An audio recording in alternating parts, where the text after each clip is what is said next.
तो लद्दाख के गलवान घाटी में एलएसी पर भारत और चीनी सेनाओं के बीच में सोमवार रात को झड़प हुई, जिसमें 3 भारतीय सैनिक जो हैं, एक अफसर और 2 सैनिक यहां पर भारतीय वो शहीद हो गए। हालांकि अगर सेना से मिले सूत्रों की माने तो यहां पर दोनों ही तरफ जो नुकसान है हुआ है, चीनी सैनिक भी इस झड़प के अंदर मारे गए हैं। लेकिन अब सवाल यह है कि आखिर ये तनाव कैसे खत्म होगा। पिछले 1 महीने से ज्यादा का अरसा बीत चुका है। एलएसी पर लगातार जो है टकराव की तनाव की स्थिति बनी हुई है। बातचीत के जरिए इसे सुलझाने की कोशिश जो है वो लगातार की जा रही है। जो वरिष्ठ सैन्य अधिकारी हैं वो बातचीत लगातार कर रहे हैं दोनों देशों की ओर से। लेकिन फिर अचानक से बीती रात ऐसा क्या हुआ कि ये स्थिति आन पड़ी, इस बात को लेकर के चाइना ने कुछ आरोप भी भारतीय सेना के ऊपर लगाए हैं, जिसे भारतीय सेना ने सिरे से खारिज कर दिया है। तो चीन अब क्या चाल चल रहा है, इस पर हम जो चर्चा है वो कर रहे हैं। हमारे साथ जो है सुधीर सिंह, रक्षा विशेषज्ञ हैं, आप जुड़े हुए हैं। जनरल रंजीत, अंतर्राष्ट्रीय मामलों की जानकार हैं, आप भी हमारे साथ जुड़े हुए हैं।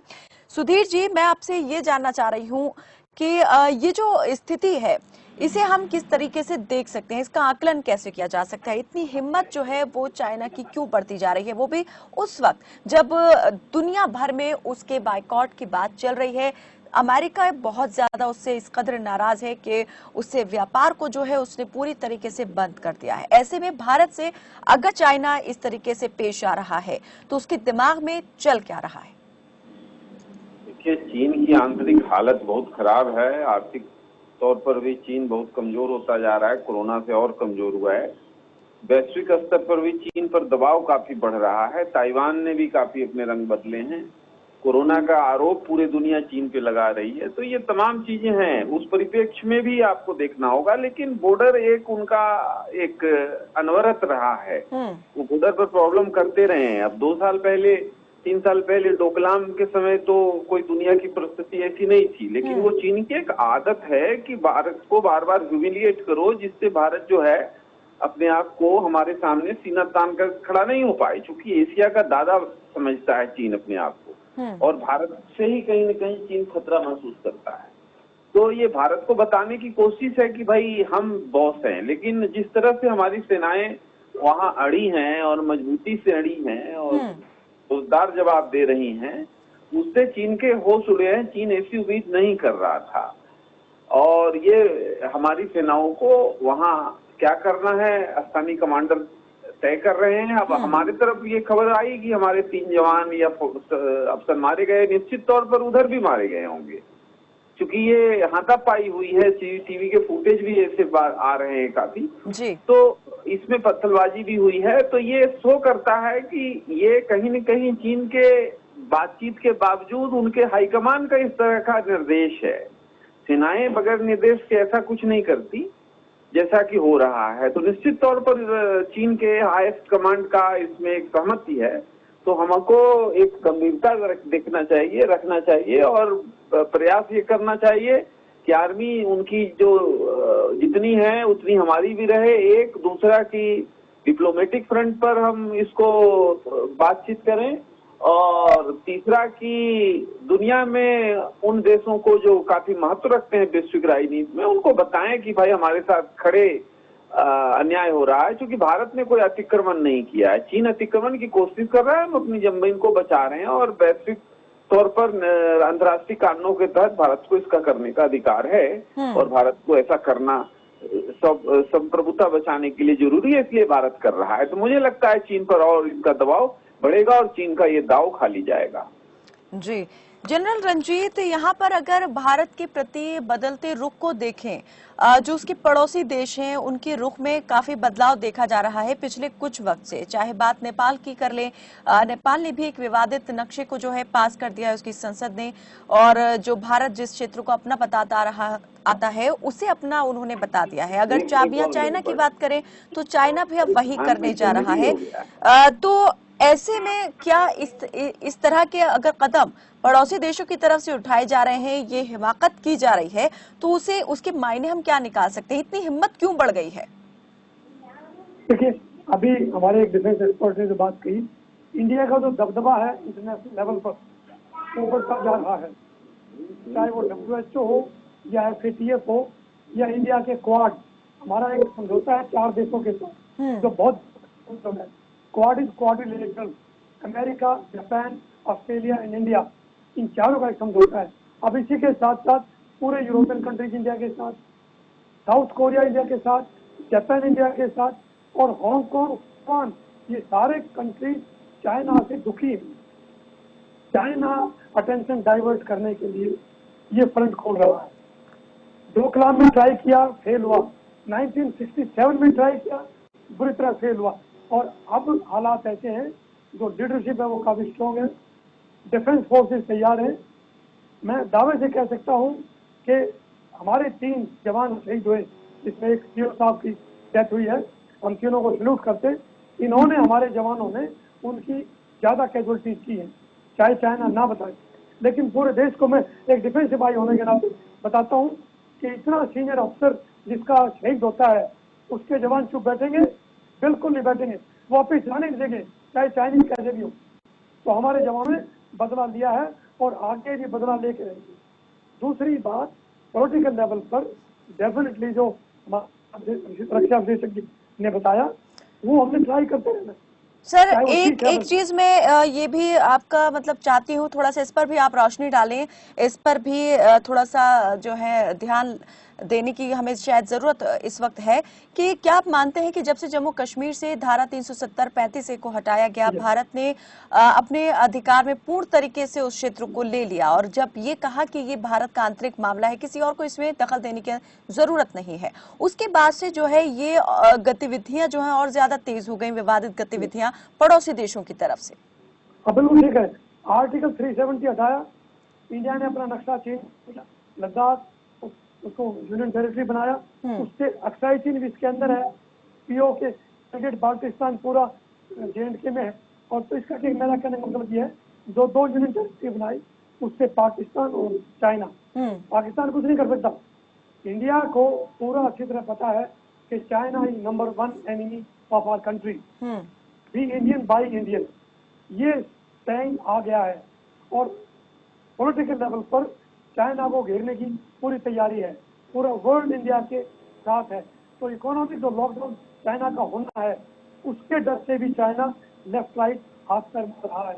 लेकिन चाइना को अल्टीमेटली मुंह की खानी पड़ेगी, बिकॉज आज जो इंडिया की इमेज वर्ल्ड में नेबरिंग कंट्रीज के साथ, ये नेपाल के साथ टेम्परेरी है, डोंट वरी। श्रीलंका के साथ चाइना ने क्या किया, हम पर टोटा पोर्ट ले लिया, अब श्रीलंका पर सारा है, क्योंकि 99 ईयर्स के लिए लीज पर ले लिया था चाइना ने। तो इसी प्रकार ताइवान या तिब्बत, आप देखना आने वाली सिक्योरिटी काउंसिल UNO की मीटिंग में इनका इशू उठेगा, और इस डर से भी चाइना इंडिया को घेरना चाहता है, जो कि चाइना की भूल है। सुधीर सिंह जी, क्या ये जो जिस तरीके से चाइना कर रहा है भारत के साथ में, एक तरीके से पीठ में छुरा घोंपने का काम चाइना ने किया है और आंखें दिखाने की जो जरूरत है उसने की है, क्या यहाँ पर चाइना अब पाकिस्तान जिस तरीके से उसके साथ में है और उसकी मदद, एक तरह से सहयोग जो है चाइना कर रहा है, तो क्या ये वो शय भी हो सकती है कि अब दोनों देश जो हैं यहाँ पर एक दूसरे का ये मानने लगे हैं कि हम जो भी मुहिम छेड़ेंगे वो साथ मिलकर के चलेंगे, और ये साथ जो है भारत के लिए कुछ ज्यादा चुनौतियां बढ़ा रहा है? देखिए, चाइना और पाकिस्तान तो एक है ही, इसमें कोई दो मत नहीं है, ना ही कोई कंफ्यूजन हमें होना चाहिए। और जब से 370 हमने हटाया आज अगस्त 2019 से, तब से पाकिस्तान के हाथ में जो एक झुंझुना था कश्मीर, वो झुंझुना भी खत्म हो गया।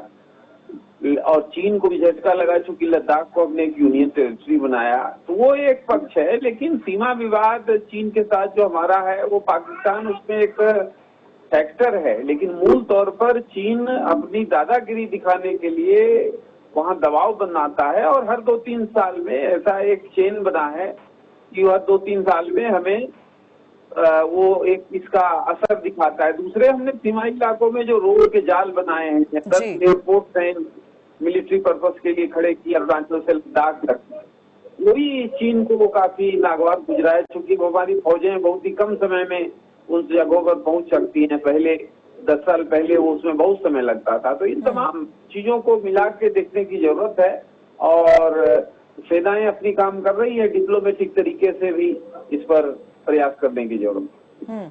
आप कैसे देखते हैं, क्या बातचीत के जरिए बात जो है वो बन जाएगी, मामला सुलझ जाएगा, या फिर सबक सिखाने का वक्त आ गया है? देखिए, सबक सिखाने की जहां तक बात है, जो मैंडेट है उसमें सेना वो काम कर रही है, लेकिन अभी बातचीत के नजरिए से ही इसको देखना चाहिए, क्योंकि कोरोना के चलते अभी देश में हालत ठीक नहीं है, लोग बहुत बीमार हैं, देश में एक आपातकाल की स्थिति है, और ऐसी स्थिति में अगर हम सैनिक संघर्ष के तौर पर बढ़ते हैं तो वो थोड़ा अच्छा नहीं होता। तो हमें भी डिप्लोमेटिक तरीके से ही इस पर जोर देना चाहिए। लेकिन हाँ, निचले स्तर पर जहाँ पर ये फेस ऑफ है लद्दाख में, तो वहाँ सेना को पूर्ण स्वतंत्रता देनी चाहिए कि भाई आपको जो उचित लगे, जो मैंडेट है, गोली नहीं चलानी और पत्तल और हाथ से लगा है, तो अगर कहीं पर जरूरत पड़ी, उकसावा आए और अपने क्षेत्र में वो घुसे हैं, तो निश्चित तौर पर उनको खदेड़ना है। जी, जनरल रंजीत, आप क्या सोचते हैं किस तरह से इस मामले का निपटारा जो है अब किया जा सकता है? बातचीत तो लगातार चल रही है। हाँ जी, देखो जी, बातचीत लगातार चलती रहनी चाहिए, और नो डाउट तीसरा जो चाइना की वरी है वो डेफिनेटली अंदरूनी हालात वहाँ बहुत खराब है। चाइनीज आर्मी की ट्रेनिंग उतना नहीं है जितना हमारी फौजों की ट्रेनिंग है। हम तो 62 की पॉलिटिकल डिफीट है, इसमें कोई दो राय नहीं।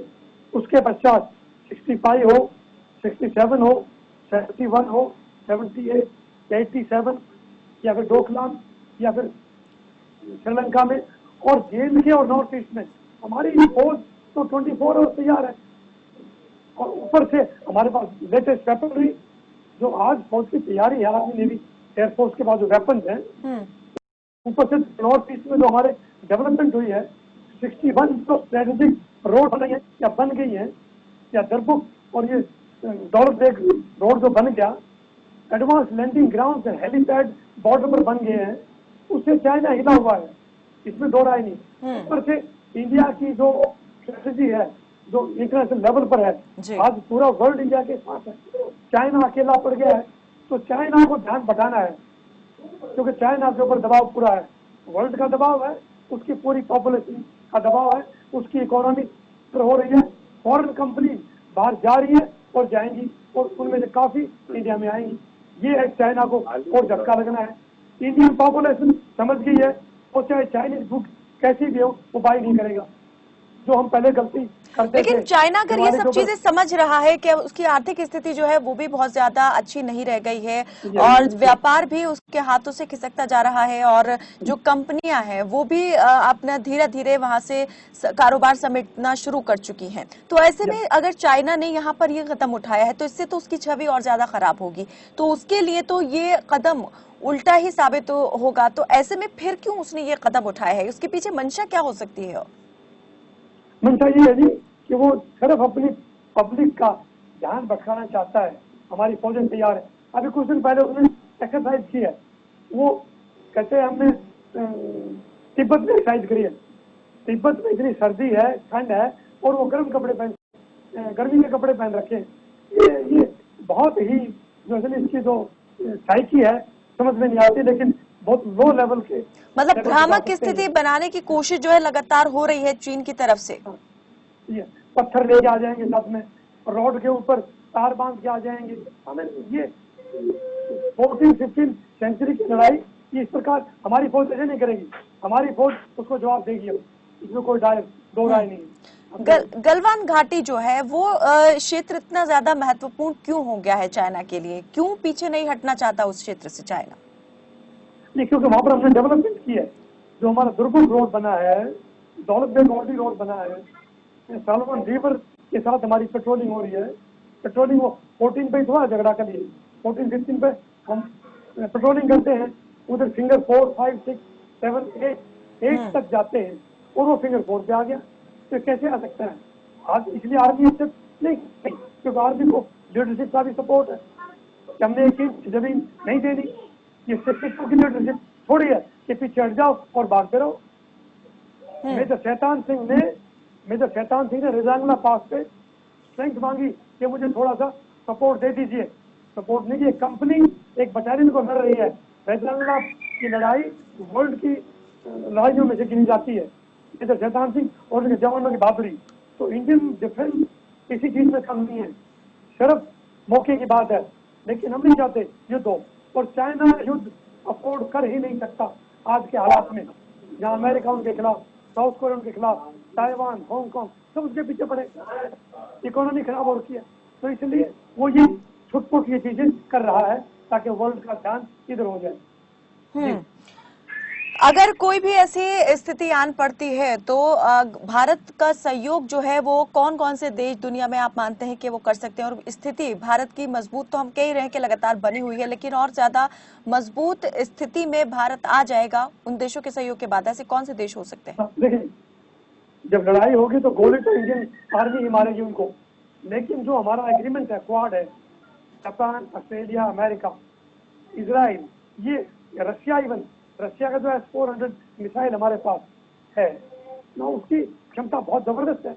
तो जो टेक्नोलॉजी हमारे पास है, जो वेपनरी है, रशिया पब्लिकली चाइना के साथ नहीं जा सकता, जो कि हमारे भी रशिया के साथ अच्छे संबंध है। और हमारे जो पड़ोसी देश है, नेपाल वगैरह, इंडिया के अगेंस्ट लंबे समय तक अगेंस्ट जाना अफोर्ड कर ही नहीं सकते। हमारा तो उनको रोटी बेटी का रिश्ता है। आर्मी, इंडियन आर्मी के अंदर हमारी गोरखा रेजिमेंट है। नेपाल की जो इकोनॉमी है वो इंडिया के ऊपर आधारित है। बांग्लादेश से इंडिया अलग अलग नहीं हो सकते। श्रीलंका इंडिया के खिलाफ नहीं जा सकता। पाकिस्तान वैसे ही खत्म हो चुका है। तो चाइना पाक इकोनॉमिक कॉरिडोर जो गादर पोर्ट बन रहा है, चाइना वैसे ही पाकिस्तान को खरीद लेगा।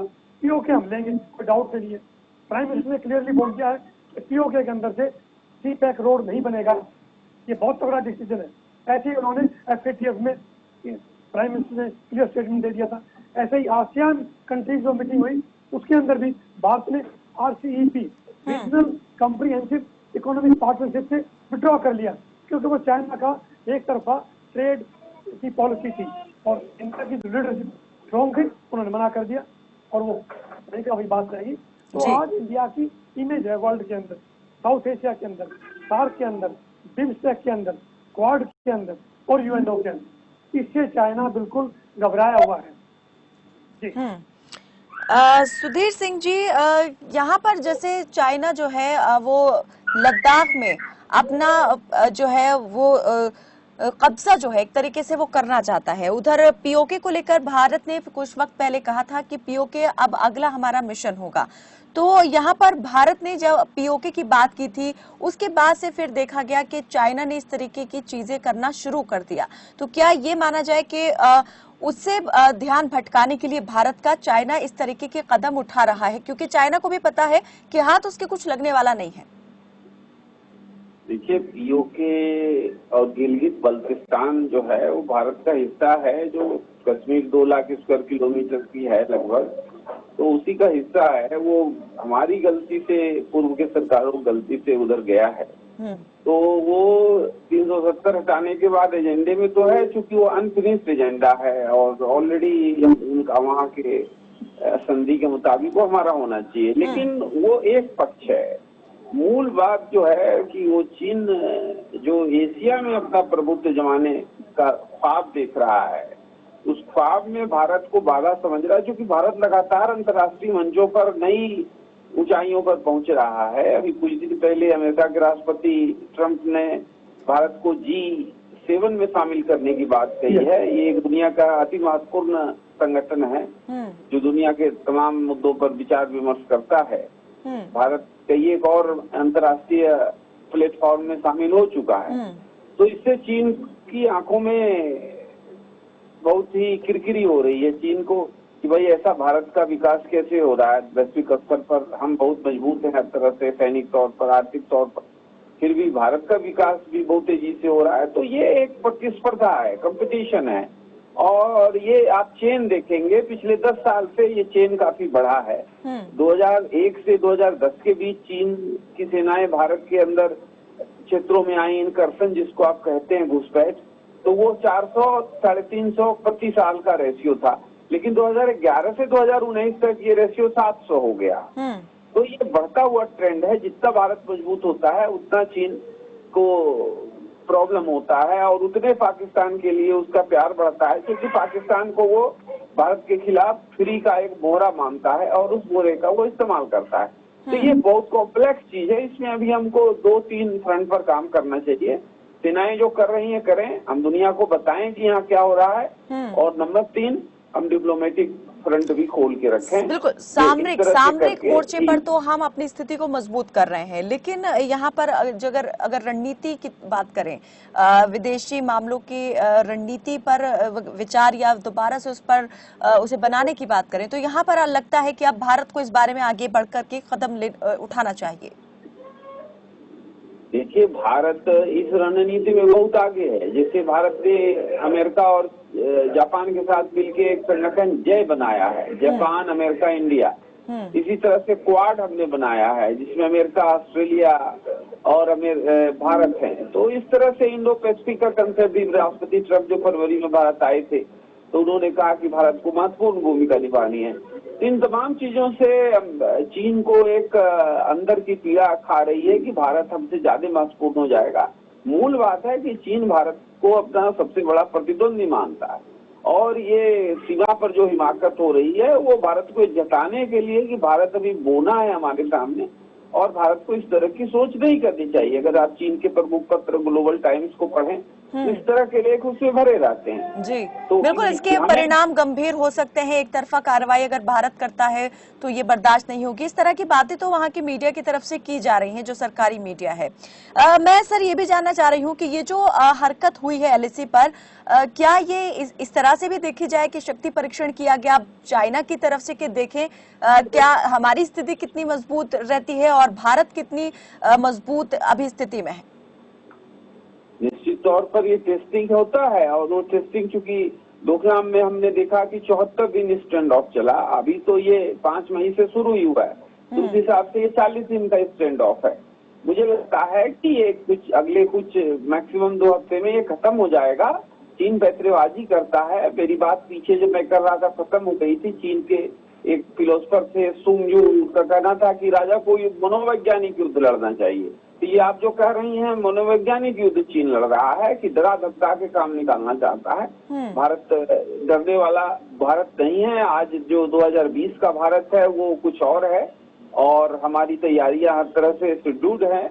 लेकिन हमें फिर भी, हम शांति की बात करते हैं, और लेकिन हम अपने क्षेत्र पर किसी को अतिक्रमण करने की अनुमति नहीं दे सकते। सुधीर जी, ये बिल्कुल ठीक कहा आपने कि मनोवैज्ञानिक तौर पर युद्ध जो है चाइना लड़ रहा है। जब डोकलाम हुआ था तब भी चाइना ने भारत को यही कहा था कि 1960 वाला जो है वो ना समझे। हम फिर से 1960 याद दिला सकते हैं भारत को। तब भारत ने कहा था कि 1960 का भारत अब ना समझे चाइना। देखिए, ये रेटोरिक चलते रहता है। 1962 में जो हमारे जनरल साहब अभी कह रहे हैं, ये हमारी सेनाओं की हार नहीं थी, वो एक राजनीतिक हार थी। पंडित नेहरू के गलत निर्णयों के चलते आर्मी हारी थी। क्योंकि आर्मी को बहुत एक अलग डिबेट है, उनको सारे असला और गोलियां नहीं दी गई थी जो एक आर्मी को मिलनी चाहिए थी, ऐसे ही लड़ने भेज दिया गया था। लेकिन 1962 छोड़िए, 1967 में सिक्किम में नाथुला में हमारी सेना और चीनी सेना के बीच संघर्ष हुआ था, जिसमें 750 के करीब चीनी सेना मारी गई थी और हमारी 150 ही सेना मारी गई थी। तो 5 ही साल में चीनी सेना को भारतीय सेना ने बता दिया कि लड़ना किसको आता है और कैसे आता है, जब उनको थोड़े से हथियार ढंग के मिल गए। आज तो बिल्कुल वो 50 साल वो घटना के ज्यादा हो गए, 50-52 साल हो गए। तो काफी स्थिति बदली हुई है निश्चित तौर पर। और चीन की सेना जो है हमसे भिड़ने की हिम्मत जल्दी नहीं करेगी, क्योंकि 1979 में उन्होंने अंतिम लड़ाई लड़ी थी वियतनाम के साथ। वियतनाम एक बहुत छोटा सा देश है, 8-9 करोड़ का देश है, और वियतनाम ने चीन के आर्मी तकरीबन 25,000 PLA यानी पीपुल लिबरेशन आर्मी के जवानों को मार दिया था। जबकि वियतनाम इतना छोटा सा हो कि इतना ब्लडी नोज मिलिट्री लैंग्वेज में चीन को दे सकता है। तो भारत की सेना तो बहुत बड़ी है, विश्व की 3री बड़ी सेना है और काफी लड़ने का अनुभव रखती है, ज्यादा युद्ध लड़ चुकी है। चीन की सेना ने लड़ाई ही कहाँ लड़ी है।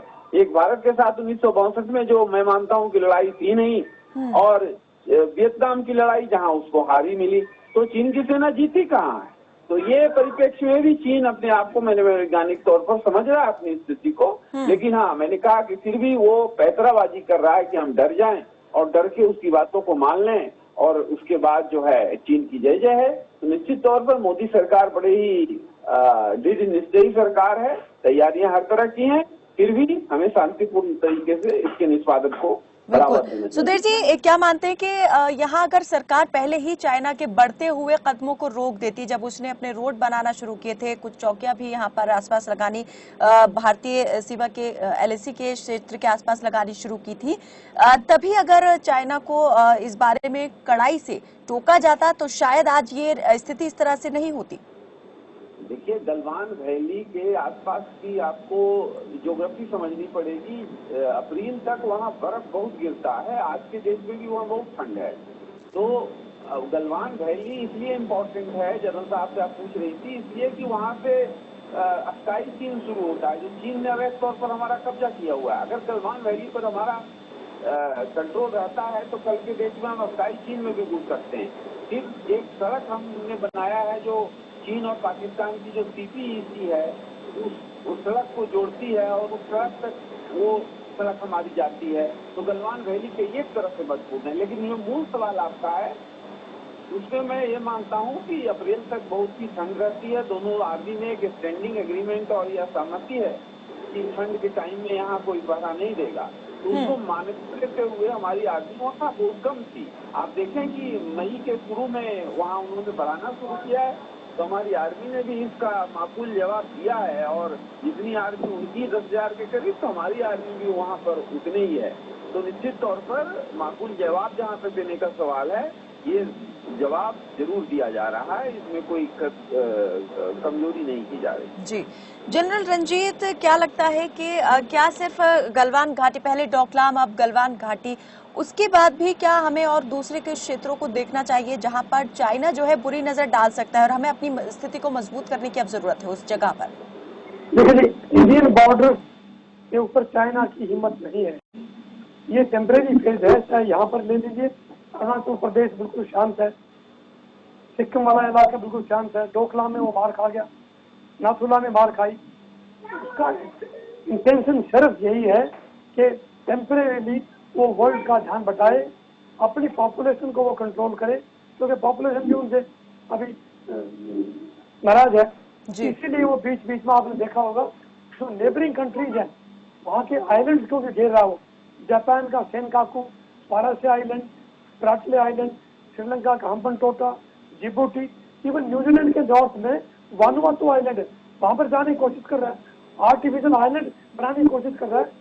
जो चाइना की जो विस्तारवादी नीति ये वो मेंटेन करना चाहता है और वो इस डोमेन का दादा बनना चाहता है, ये भारत नहीं बनने देगा।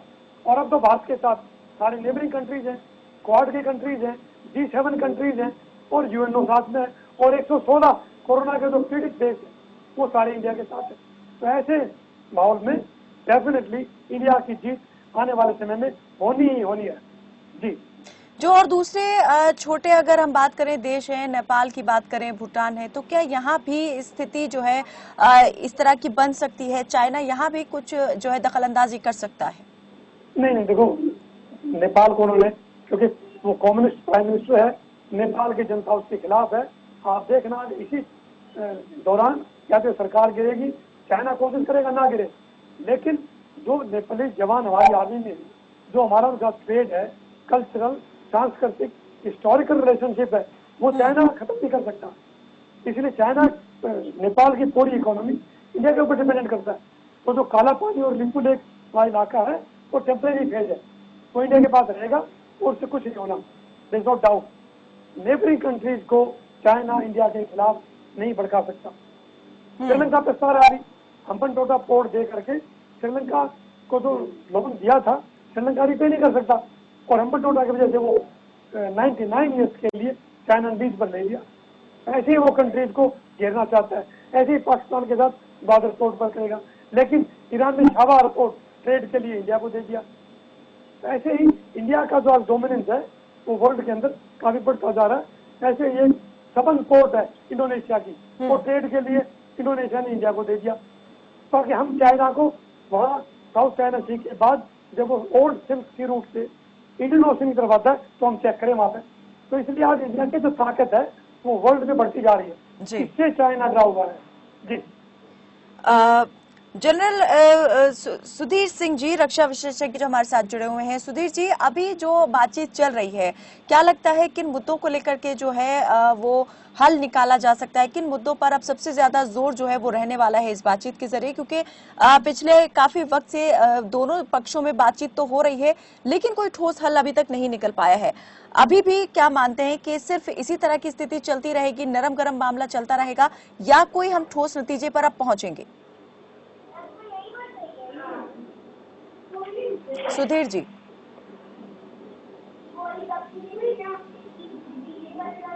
सुधीर सिंह जी, मेरी आवाज मिल पा रही है आपको? चलिए, लगता है हमारा संपर्क नहीं हो पा रहा है। जी, जनरल रंजीत जी, आप से चलिए, आपसे मैं वही जो सवाल मैंने सुधीर जी से किया था। मैंने आपकी बात सुनी है। जल्दी में तो कोई फैसला नहीं होगा, दोनों सेनाएं पीछे हटेंगी, क्योंकि चाइना के ऊपर अमेरिका का प्रेशर बहुत जबरदस्त है।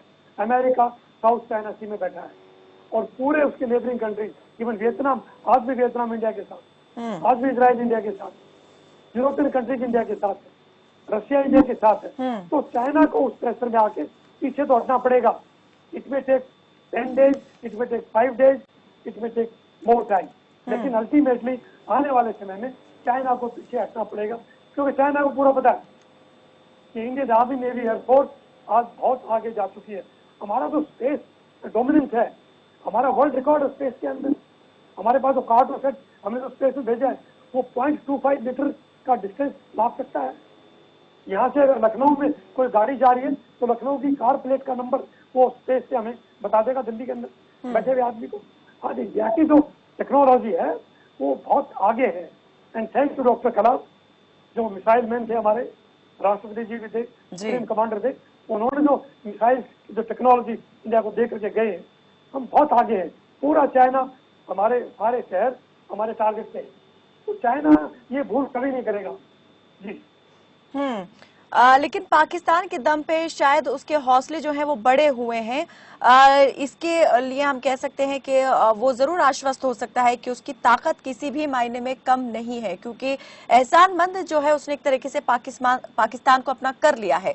लेकिन अगर यहाँ पर स्थिति को नियंत्रण में रखने की या फिर बात को खत्म करने की, विवाद को खत्म करने की बात हो, तो किन बातों को लेकर के दोनों के बीच में जो है सहमति बन सकती है? फौजी लेवल पर तो चल ही रहा है, आज भी मीटिंग हुई है। ये फेस ऑफ के बाद, दोनों डेथ हुई उसके बाद भी मीटिंगें चल रही है। हायर सेक्रेटरी लेवल पर भी राजनाथ जी ने प्राइम मिनिस्टर को अवगत कराया है। तो ऊपर के लेवल पर मेरा विचार है चल रही होगी, लेकिन लोअर लेवल के ऊपर थोड़ा सा टेंशन कम करने की कोशिश करेंगी दोनों तरफ की फौजें। अब अदरवाइज इसमें कोई लड़ाई की आसार अभी ये जो फेस ऑफ हुआ है उसके बाद क्या मानते हैं, रिश्ते और कितने ज्यादा जो हैं वो बिगड़ जाएंगे, और क्या इसमें फिर कितनी गुंजाइश रह जाएगी कि जो मिठास पहले थी वो आ जाए? फौज के तो बिगड़ेंगे, क्योंकि फौजी जवान जो है वो अपना रिवेंज लेता है। हालांकि कभी फिगर आएंगे, चाइना भी नहीं विश्वास कर सकते, बट अगर हमारे 3 जवान और एक सीनियर ऑफिसर शहीद हुए हैं तो कम से कम सर क्या देखते हैं कि जो पहले हालात, अभी हम भारत तो जूझ रहा है, एलओसी पर भी संघर्ष विराम का उल्लंघन पाकिस्तान की ओर से होता रहता है। अब यहाँ एलएसी पर भी क्या उसी तरीके के हालात आप देख रहे हैं कि बनते जा रहे हैं, और भारत को अब दोनों मोर्चों पर जो है जवाब देना होगा? नहीं, पाकिस्तान तो जो उसकी टेररिज्म की पॉलिसी थी वो ऑलमोस्ट खत्म हो रखी है। अभी पिछले 6 महीने में 110 terrorist and their top commander have been wiped out. तो आज वो तो भाग रहे हैं बिल्कुल। तो टेररिज्म J&K से ऑलमोस्ट खत्म है, वहाँ शांति है। आर्टिकल 370 हटने के बाद ये जो सरकार का बहुत बड़ा फैसला जो बहुत पहले होना चाहिए था, इससे भी तो घबराया हुआ है चीन और पाकिस्तान। ऊपर से CPEC जो चाइना पाक इकोनॉमिक कॉरिडोर है, इंडिया ने टोटली रिफ्यूज किया है। हालांकि नेपाल ने यहाँ भरी है। इंडिया POK के अंदर से चाइना पाक इकोनॉमिक कॉरिडोर का रोड नहीं बनने देंगे, उसको कामयाब नहीं होने देंगे। ये भी एक प्रेशर है चीन की तरफ से। और पाकिस्तान की इकोनॉमी इतनी शटर हो चुकी है कि पाकिस्तान चाइना को ये लोन वापस नहीं कर पाएगा। तो चाइना ने वो कोबरा पकड़ा हुआ है, हटे तो मरे और CPEC बनाए तो मरे। इसलिए चाइना काफी उलझा हुआ है इकोनॉमिक क्राइसिस के अंदर भी। जी। तो बिल्कुल क्या ये माना जाए कि ये जो सब हरकतें यहाँ पर हो रही हैं चाइना की ओर से एलएसी पर, ये उसकी जो है खींच ही है जिसे वो मिटाने की कोशिश कर रहा है और भारत को नुकसान पहुंचाने की स्थिति में चाइना बिल्कुल नहीं है। देखिए, भारत को लंबे समय तक नुकसान नहीं पहुंचा सकते, क्योंकि आज भारत की जो इमेज है वर्ल्ड में, एशिया में, साउथ एशियन रीजन में, आसियान में, क्वाड में, G7, G20, वो एक तरफ तो इंडिया के साथ इंडिया चाइना रशिया की मीटिंग होती है, दूसरी तरफ अमेरिका इंडिया चाइना की मीटिंग होती है, तो भारत कॉमन होता है। आज भारत की जो छवि बन रही है, इसी से तो चाइना घबराया हुआ है। और militarily we are no less than any army, हमारे दूसरे डिफेंस एक्सपर्ट ने भी कहा है जी। भारत का जो जवान है वो बहुत ही डेडिकेटेड है, स्ट्रॉन्ग है, डिवोटेड है, वो देश के लिए लड़ता है। चाइनीज जवान है वो 4 साल के लिए बेचारा जबरदस्ती फौज में भेजा हुआ है, वो कम्युनिस्ट पार्टी के लिए लड़ता है। ये फर्क है दोनों आर्मी के अंदर। तो चाइना इस तरह इंडियन आर्मी को लंबे समय तक नहीं झेल सकता। सुधीर जी मेरी आवाज अगर आपको मिल पा रही है तो मैं चाहूंगी जरा जवाब दें। सुधीर जी से हमारा संपर्क लगता है टूट ही गया है। जनरल रंजीत जी, मैं आपसे एक और बात ये जानना चाहूंगी कि पहले ही बात जो है वो काफी उलझी हुई थी, अब यहाँ पर जो बीती रात को जो भी घटना घटित हुई है उसके बाद और परिस्थितियां उलझ सी गई हैं। अब बात यहाँ पर पिछली बात को ना लेकर के अब जो चर्चा होगी वो बीती रात की बात को लेकर के शायद हो, तो यहाँ पर चीजों को उलट पुलट करने के लिए जो है इस तरह के हालात पैदा हुए और कितना मुश्किल हो जाएगा इन चीजों को लेकर के सुलझाना या बात करना। जैसे मैंने बताया कि ये जो हमारा जो फौजी जवान है, जो फौजी यंग ऑफिसर है, वो अपने सीओ की शहादत को मतलब सहन नहीं कर सकते, इसमें कोई दो राय नहीं है। लेकिन over a period of time उनको ये सहन करना होगा। और अगर उन्होंने वहाँ चाइनीज को मारा है, देयर इज नो डाउट, तो उनको हो सकता है कुछ टाइम के लिए थोड़ी सी शांति मिले। लेकिन इसका इमीडिएट सॉल्यूशन मुझे नहीं लगता। चाइना थोड़ा बहुत पीछे हट जाएगा फिर वापस आ जाएगा। चाइना की ये पॉलिसी है, वो फिंगर 8 से 7 में आ जाएगा, 6 में आ जाएगा, 6 में हट जाएगा, 7 में बैठा रहेगा, 7 में हट जाएगा, 8 से नहीं जाएगा। तो चाइना की जो ये पॉलिसी है विस्तारवादी, ये कोई भी वर्ल्ड का देश इसकी एप्रिसिएशन नहीं करता। पहले वो थोड़ा सा एरिया कवर करता है, फिर वो बहुत घेर लेता है। लेकिन वेरी नियर फ्यूचर ये मेरा ख्याल इतना जल्दी इसका सॉल्यूशन नहीं मिलेगा, इसमें थोड़ा सा टाइम लगेगा और हो सकता है अमेरिका का प्रेशर भी चाइना के ऊपर पड़े और ज्यादा। चलिए, बहुत शुक्रिया जनरल रंजीत हमारे साथ इस तमाम बातचीत में जुड़ने के लिए। तो चाइना की ओर से जो गलवान घाटी में एलएसी पर एक फेस ऑफ हुआ जिसमें भारतीय सेना ने भी मुंहतोड़ जवाब दिया और जो बातचीत यहां पर ब्रिगेडियर स्तर की और वरिष्ठ सैन्य अधिकारियों के स्तर की चल रही है वो अभी भी जारी है। देखने वाली बात ये रहेगी कि इस क्षेत्र से भारतीय सेना जो है चाइना को खदेड़ने में कब कामयाब होती है। जो सरकार की ओर से निर्णय लिए जा रहे हैं उन निर्णयों का अब जो है वो क्या नतीजा निकलता है बीती रात की घटना के बाद से। फिलहाल के लिए मेरे साथ बस इतना ही। आप देखते रहिए खबर फास्ट। नमस्कार।